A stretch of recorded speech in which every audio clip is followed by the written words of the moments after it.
বাংলাদেশে গত 15 বছর আওয়ামী লীগ সরকার এবং আওয়ামী লীগের দ্বারা সবচেয়ে বেশি যে দলগুলো নির্যাতিত হয়েছে, নিষ্পেষিত হয়েছে, অপমানিত হয়েছে, ক্ষতিগ্রস্ত হয়েছে, তার মধ্যে বিএনপি অন্যতম। কারণ বিএনপি দলগতভাবে বিএনপিকে শেষ করে দেওয়া হয়েছিল। খালেদা জিয়াকে মিথ্যা মামলায় গ্রেফতার করে দিনের পর দিন, বছরের পর বছর কারাগারে অন্তরীণ করে রাখা হয়েছিল।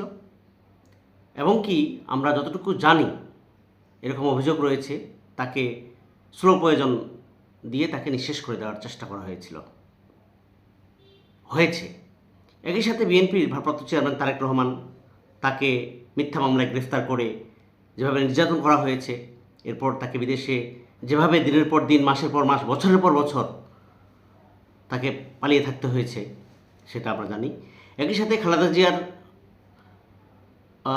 যখন আটক হয়নি, আটক হওয়ার ঠিক আগ মুহূর্তে বিএনপি কার্যালয়ে যেভাবে ইটের বালুর বস্তা রেখে দেওয়া হয়েছিল, বালুর ট্রাক ছিল, সেই ট্রাকগুলো দেওয়া হয়েছিল মূলত বিএনপি যেন কোনো রকম কর্মকাণ্ড চালাতে না পারে। এরপরে বিএনপিকে ভাঙনের যে একটা দৃশ্যমান আমরা দেখেছি, যে দৃশ্য দেখেছি, সেটা আওয়ামী লীগেরই একটা মাস্টার প্ল্যান ছিল। এরপর বিভিন্ন মামলায় চুরি চামারি থেকে শুরু করে খুন, ধর্ষণ, এমন কোনো মামলা নেই যে বিএনপি নেতাকর্মীদের উপর হয়নি। ছিন্ন বিচ্ছিন্ন করে দেওয়া হয়েছিল দলটিকে।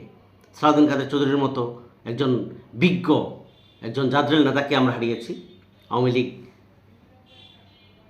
আওয়ামী লীগ সরকার পরিকল্পিতভাবে ফাঁসিতে ঝুলিয়ে তাকে হত্যা করেছে।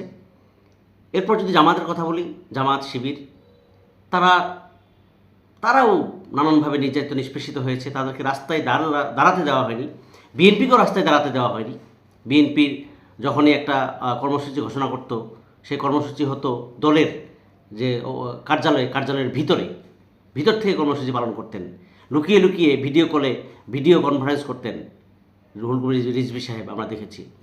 এরপরে যে কর্মসূচি দেওয়া হতো বিএনপির পক্ষ থেকে, সেই কর্মসূচির আগের দিন মহাসচিব মির্জা আব্বাস সহ সবাইকে অ্যারেস্ট করে নেওয়া হতো। এটা তো আমরা দেখেছি নাকি? সেই জায়গায় এই আওয়ামী লীগ এতটা নির্যাতন চালিয়েছে যে আওয়ামী লীগের পক্ষে কথা বলার মতো এখন বাংলাদেশে কেউ নাই। কিন্তু এখন আমরা কি দেখছি? আজকে আওয়ামী লীগের পক্ষে একটি দল আছে, সেটা হচ্ছে বিএনপি। কাজে কর্মে এটাই প্রমাণিত হচ্ছে। কারণ একদিকে যখন বিএনপি সেই আওয়ামী লীগকে ব্যান করার জন্য, আওয়ামী লীগকে নিষিদ্ধ করার জন্য যখন ছাত্র সংগঠনগুলো, রাজনৈতিক দলগুলো একাট্টা, এনসিপি, তারপর হচ্ছে আপনার জামাত, শিবির, ইসলামী আন্দোলন, এই যে দলগুলো, তারা একাট্টা এই আওয়ামী লীগকে নিষিদ্ধ করতে হবে। সেখানে সবাই আশা করেছিল বিএনপি তাদের এই আন্দোলনে একাত্মতা প্রকাশ করবে, একাত্মতা ঘোষণা করবে। আমি সারাদিন অবজার্ভ করেছি যে বিএনপির কোনো নেতা হয়তো বলবেন যে আমরা এই আন্দোলনের সাথে সম্মতি জানাচ্ছি, এই আন্দোলনে আমাদের সম্মতি আছে, এই আন্দোলনের সাথে আমরা একমত, এই দাবির সাথে আমরা একমত। বিএনপি চেয়ারপারসন খালেদা জিয়া এই মুহূর্তে আছেন বাংলাদেশে। তিনি একটা ঘোষণা দিয়ে নির্দেশনা দিতে পারেন বা উচিত ছিল। সারাদিন আমি সেভাবেই আশা করেছিলাম যে খালেদা জিয়ার পক্ষ থেকে দলকে বলা হবে যে এই আন্দোলনে আমরা আছি। কারণ খালেদা জিয়া তো কম, তার লাইফটা হেল করে দেওয়া হয়েছে, তার সন্তানকে হত্যা করা হয়েছে, আরেক সন্তানকে হত্যা করার পর্যায়ে চলে গিয়েছিল, এবং শেষে এই সর্বশেষ প্রায় 13-14 বছর, তাকে 16 বছর তাকে হচ্ছে আপনার দেশের বাইরে থাকতে হয়েছে, পালিয়ে থাকতে হয়েছে। হামলা কত কিছু করা হয়েছে, মিথ্যা মামলা দেওয়া হয়েছে, মিথ্যা মামলায় রায় দেওয়া হয়েছে। তিনি তো কম সাফারান না, দলটাকে ভেঙে চুরে ছারখার করে দেওয়া হয়েছে। কিন্তু আমরা দেখলাম কি, বিএনপির কেউ এই আন্দোলনের সাথে একাত্মতা ঘোষণা করেননি।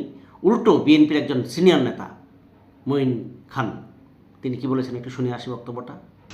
দেখুন, এই প্রশ্নের উত্তরে তো একটা খুব সহজ যে কথা, সেটা হচ্ছে আওয়ামী লীগ নিষিদ্ধ হবে কি না হবে সেটা তো বিএনপির বক্তব্যের বিষয় নয়। একটা নির্বাচন কমিশন সিদ্ধান্ত নিতে পারে, সরকার সিদ্ধান্ত নিতে পারে। যেসব রাজনৈতিক দল আওয়ামী লীগ নিষিদ্ধের কথা বলছে, তারা তাদের বক্তব্য বলেছে। কাজে এখানে আমরা বিএনপি হিসাবে তো আমরা এই সিদ্ধান্ত নেওয়ার মালিক নয়। আমাদের মহাসচিব তো ইতিমধ্যে বলেছেন যে জনগণের সিদ্ধান্তর বিষয় এটা, এবং জনগণ সিদ্ধান্ত নেবে কারা নির্বাচন করবে কি না করবে।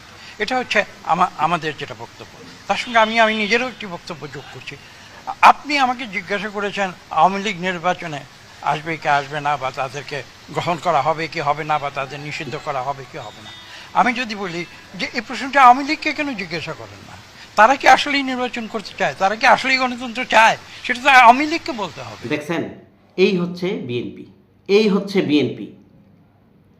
মানে তারা নির্বাচন নির্বাচন নির্বাচন দিন, নির্বাচন দিন, নির্বাচন পেলেই, নির্বাচন হলেই তারা ক্ষমতায় চলে আসবে এরকম স্বপ্ন দেখছে, এবং ক্ষমতায় এসে তারা আওয়ামী লীগের বিচার করবে, এটাও তারা বলে। অথচ এখন বলতে পারতেছে না যে হ্যাঁ আমরা এই পক্ষে আছি, আমরা এই যে দাবি জানানো হচ্ছে আওয়ামী লীগকে নিষিদ্ধের ব্যাপারে সেটার পক্ষে আছি। এই বলার হেডম বিএনপির কারণেই এই হচ্ছে অবস্থা। মঈন খান কী বললেন খেয়াল করে দেখেন একটু, জনগণের উপর ছেড়ে দিয়েছেন। আরে ভাই, জনগণ তো চায় আওয়ামী লীগ নিষিদ্ধ হোক, আওয়ামী লীগের পক্ষে কথা বলার মতো কেউ নাই। জরিপ চলছে বিভিন্ন মিডিয়াতে, দেখেন না জরিপে কী বলা হচ্ছে? আওয়ামী লীগের পক্ষে কেউ নাই, আওয়ামী লীগকে কেউ চায় না। আওয়ামী লীগ যা করেছে গত 15 বছর 16 বছর, যে অত্যাচার নিপীড়ন নির্যাতন করেছে, গুম করেছে, খুন করেছে, আইনাহর করেছে, আপনারাও তো সাফারার ভাই, বিএনপির ওরা তো সাফারার। আরেক ছাত্রদল সভাপতি উনি পতেঙ্গায় গেছেন সমুদ্র সৈকত ভ্রমণ করতে, ছবি দিচ্ছেন ওইখান থেকে। মানে ওইখান থেকে উনি আমাদের যাত্রাবাড়ির সেই সেক্টর কমান্ডার, ওখান থেকে আন্দোলন করছেন আওয়ামী লীগ হটানোর। চিন্তা করতে পারেন? আপনারা বিচ্ছিন্ন হয়ে যাবেন জনগণ থেকে, এখনও সময় আছে। আওয়ামী লীগকে নিষিদ্ধ করতে হবে, এটার পক্ষে আপনারা আসেন, কথা বলেন, এখানে সম্মতি প্রকাশ করেন, এখানে আপনারা একাত্মতা প্রকাশ করেন, এই আন্দোলনে আপনারা সামিল হন। আমি মনে করি এটা আপনাদের করা উচিত আপনার দলের সাথে। আপনারা যদি এখানে সমর্থন না দেন তাহলে আপনারা বিচ্ছিন্ন হয়ে গেলেন, এটা মনে করে ফেলেন আপনারা। আপনাকে বাদ দিয়ে, এটা ভালো করে জানে সবাই, এনসিপিও ভালো জানে, জামাতও ভালো জানে, শিবিরও ভালো জানে, ইসলামী আন্দোলন ভালো জানে, অন্যান্য দলগুলো ভালো জানে যে তারা যদি একাত্তা হয় বিএনপির কারো সাধ্য নাই ক্ষমতায় আসার। মাথায় রাখেন জিনিসটা, আপনাদের ভালো হবে। ধন্যবাদ। আসসালামু আলাইকুম।